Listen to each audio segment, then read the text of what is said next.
За хэлж дуусах байтал төмнөр нь тасарчлаа. За сайн байцгаана уу бүгдэнд өнөөдрийн мэнд. За манай компани бол ерөнхийдөө инженер техникийн ажилчдад 7 хоног болгон талбай дээгүүр эргэлтийгээ чеклист болон хяналтыг хийж явдаг. За өнөөдөр болохоор шарга морт төсөлтмээ саяхан дулаан авсан учраас хэдүүлээ очиж чеклистийг хийгээд за хяналт шалгалтын дээр алдаа төгсгөл байна уу гэдгийг шалгая. За бид яг одоо хэмжил чеклист хийх газар ирсэн байна. За гадаа маш их хөтгөн байна. 31 градусыг зааж байна. За хэдүүлээ дотор орж чеклистээ хэмжилтээ үзье.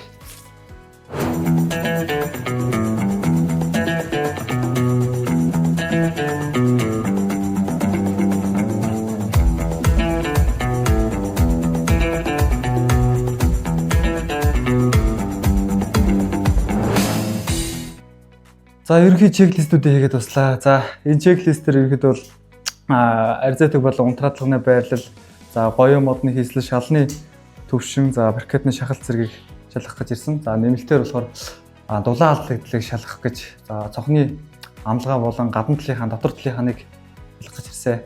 За ойрын өдрөөр ерөнхийдөө хүүтрээд, за туслангийн бүсүүдэд цогны хязгаарлалт ихтэй байсан учраас ерөнхийдөө манайх дөнгөж дулаан аваад байшин доторх манайг 13 градустай. За гадаа температур бол 31 градустай. За дулаалгагүй 24-тэй ханыхаа температурыг хэмжиж үзье.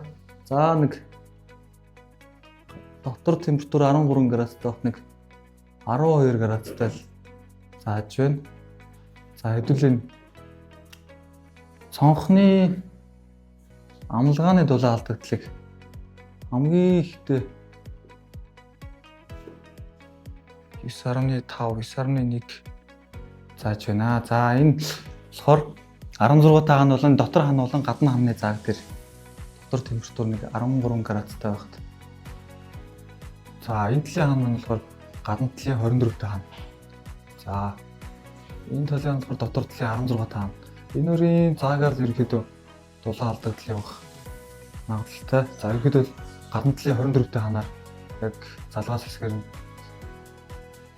за 11.9, за 12-тэй цаатна. За энэ яг углуур гарны өнгийн болно. Тэр уулзруудаар их тулаалдаг эсрэг зүүн үзэх шаардлагатай. За нэг 11 градустай, 10 градустай зааж байна да. За хэлж дуусах байтал төмнөр нь тасарчлаа.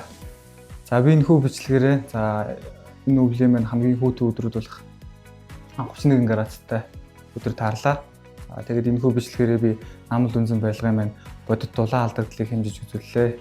Наамал дүнзэн нь өөрөө нэмэлт дулаалга шаардлагагүйгээр байгалийн хамгийн эрүүл эко барилгын материал юм аа. За бичлэгээ дуустал үзсэнд баярлалаа. Үрдээ үлдээх үнэт хөрөнгө гихтэн бид бүтээн Хангал Construction.